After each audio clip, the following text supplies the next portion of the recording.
ಎಲ್ಲರಿಗೂ ನಮಸ್ಕಾರ ಫ್ರೆಂಡ್ಸ್. ಇದು ಮೊದಲು ಫ್ಯೂಯಲ್ ಪಂಪ್ ಟೆಸ್ಟರ್ ಮಾಡಿದ್ವಿ. ನಮ್ಮ ಫ್ರೆಂಡ್ ಒಬ್ಬರು ಫೋನ್ ಮಾಡಿ ಹೇಳಿದ್ರು, ಸರ್ ಇದು ಇಂಜೆಕ್ಟರ್ ಕ್ಲೀನ್ ಮಾಡೋಕ್ಕೆ ಏನಾದರೂ ಒಂದು ಸ್ವಲ್ಪ ಮಾಡಿ ಅಂದರು. ಮಾಡಿದ್ದೀನಿ ಇಂಜೆಕ್ಟರ್ ಕ್ಲೀನಿಂಗ್ಗೆ. ಆಮೇಲೆ ಇದು ಬಂದು ಸ್ಪೆಷಲ್ ಜಾಕ್ ಇನ್ನೊಂದು ಮತ್ತೆ ಮಾಡಿದ್ದೀವಿ. ಇದು ಬುಲೆಟ್ಗೂ ಬೇಕಂದ್ರೆ ಹೇಳಿದ್ರು. ಬುಲೆಟ್ ಕ್ಲಾಸಿಕ್ 350 BS6 ಮಾಡಲು, ಆಮೇಲೆ ಎಲೆಕ್ಟ್ರಾ, ಆಮೇಲೆ ನಮ್ಮದು ಹಿಮಾಲಯ ಎಲ್ಲ ಸಪೋರ್ಟ್ ಆಗುತ್ತೆ. ಇದು ಬಂದು 2 ವೈರ್ ಇರೋದು ಯೂನಿವರ್ಸಲ್. ಇದು ಆಮೇಲೆ ನಮ್ಮದು ಯಾವುದೋ ಹೆವಿ XL100 ಅದಕ್ಕೆಲ್ಲ ಚೆಕ್ ಮಾಡ್ಕೊಬೋದು. ಯೂನಿವರ್ಸಲ್ ಇದು 2 ಫೇಸ್ ಲೈನಿಗೆ ಬರೋಂಥ ಎಲ್ಲ ಗಾಡಿಗೆ ಕನೆಕ್ಟ್ ಮಾಡ್ಕೊಬೋದು. ಅದರ ಫ್ಯೂಚರಲ್ಲಿ 3 ಫೇಸ್ ಲೈನು ಯಾವ್ದಾನ ಗಾಡಿಗೆ ಬಂದರೆ ಈ ಥರ ಸಾಕೆಟ್ ಇಲ್ಲ ಅಂದರೆ ಇದರಲ್ಲಿ ಕನೆಕ್ಟ್ ಮಾಡಿ ಚೆಕ್ ಮಾಡ್ಕೊಬೋದು. ಈ ಲೈನ್ ಚೇಂಜ್ ಮಾಡಿ ಲೆಫ್ಟ್ ರೈಟ್ ಮಾಡಿಕೊಂಡು ಮೋಟ್ರ್ ಆನ್ ಆಗುತ್ತೆ. ಇದು ಅಪ್ಡೇಟ್ ಮಾಡಲ್ ಇದು ವರ್ಷನ್ನು. ಇದು ಬಂದು ಇಂಜೆಕ್ಟರ್ಗೆ ಸ್ಪೆಷಲ್ ಅಂತ ಮಾಡಿದ್ದೀವಿ.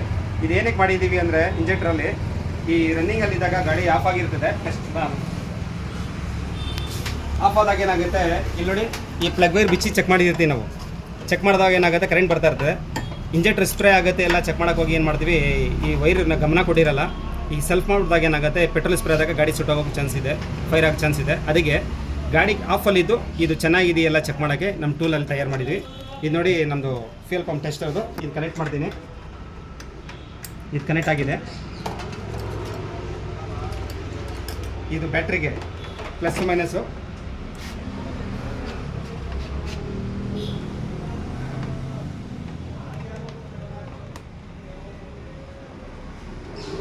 ಇದು ಬಂದು 2 ಲೈನ್ ಇದೆ. ಇದು ಇಂಜೆಕ್ಟರ್ ಕನೆಕ್ಟ್ ಮಾಡಬೇಕು.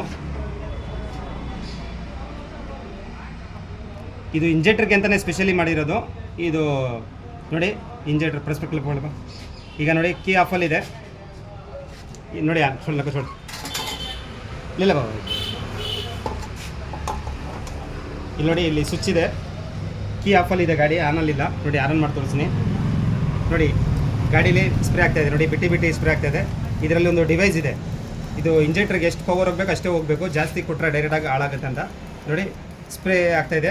ಇದೊಂದು ಕನ್ಫರ್ಮ್ ಆಯಿತು ನಮ್ಮದು ಗಾಡಿಯಿಂದ ಇಂಜೆಕ್ಟ್ರ್ ಚೆನ್ನಾಗಿದೆ, ಸ್ಪ್ರೇ ಆಗ್ತಾಯಿದೆ ಅಂತ. ಇದು ಕ್ಲೀನ್ ಮಾಡೋಕ್ಕೆ ಇಂಜೆಕ್ಟ್ರು ಯಾವ ಥರ ಕ್ಲೀನ್ ಮಾಡಬೇಕಂತ ಇದೇ ಟೂಲಲ್ಲಿ ತೋರಿಸ್ಕೊಡ್ತೀನಿ. ಟ್ಯೂಬ್ಲೆಸ್ ನೆಕ್ ತೊಗೊಬೇಕು. ನೋಡಿ ಈ ಥರ ಇದರಲ್ಲಿ ವಾಲ್ ಪಿನ್ ತೆಗೆದ್ಬಿಡಬೇಕು. ಈ ಥರ ಕ್ಯಾಪ್ ಇರ್ತಲ್ಲ, ನೆಕ್ ಕ್ಯಾಪು, ಒಂದು ಹೋಲ್ ಮಾಡಿಕೊಂಡು ನೋಡಿ ಪೈಪ್ ಇರ್ತದೆ ನಮ್ಮ ಇಂಜೆಕ್ಟ್ರ್ ಸ್ಪ್ರೇ ಕ್ಲೀನ್ ಮಾಡೋದು. ಆ ಸ್ಪ್ರೇಲಿ ಬರೋಂಥ ಪೈಪಿಗೆ ಏನು ಮಾಡಬೇಕು, ಈ ಹೋಲ್ ಹಾಕ್ಕೊಂಡು ಇದಕ್ಕೆ ಒಂದು ಫೇಕಿಗೆ ಹಾಕ್ಬಿಡ್ಬೇಕು. ಪೈಪ್ ಆಚೆ ಬರಬಾರ್ದು ಅಂತ ಈ ಥರ ಫಿಟ್ ಮಾಡಬೇಕು. ಫಿಟ್ ಆದಮೇಲೆ ಇಂಜೆಕ್ಟ್ರಲ್ಲಿ ಓರಿಂಗ್ ಇರ್ತದೆ. ಇಲ್ಲಿ ಈ ಓರಿಂಗ್ ತೆಗೆದ್ಬಿಡ್ಬೇಕು. ಇದಕ್ಕೆ ಕನೆಕ್ಟ್ ಮಾಡಬೇಕು. ಕನೆಕ್ಟ್ ಮಾಡಿ ಇದು ನಮ್ಮ ಇಂಜೆಕ್ಟರ್ ಲೈನು ಕನೆಕ್ಷನ್ ಮಾಡಬೇಕು.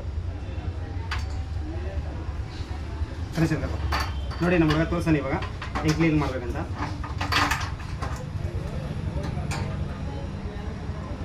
ನೋಡಿ ಇವಾಗ ಕನೆಕ್ಟ್ ಆಗಿದೆ. ನೋಡಿ ಇದು ಕ್ಲೀನಿಂಗ್ ಆಗ್ತಾಯಿದೆ. ಈ ಥರ ಕ್ಲೀನ್ ಮಾಡ್ಕೊಬೋದು. ನಮ್ಮ ಹತ್ರ ಸ್ಪೇರ್ ಬ್ಯಾಟ್ರಿ ಇರ್ತದೆ, ಸ್ಪೇರ್ ಬ್ಯಾಟ್ರಿಲೂ ಮಾಡ್ಕೊಬೋದು, ಗಾಡಿಲಂತ ಬ್ಯಾಟ್ರಿಲೂ ಮಾಡ್ಕೊಬೋದು. ಇದು ಕ್ಲೀನಿಂಗ್ಗೆ ಇದು ಗೊತ್ತಿರೋರು ಓಕೆ, ಗೊತ್ತಿರೋ ಮಾಡಿ. Thank you friends.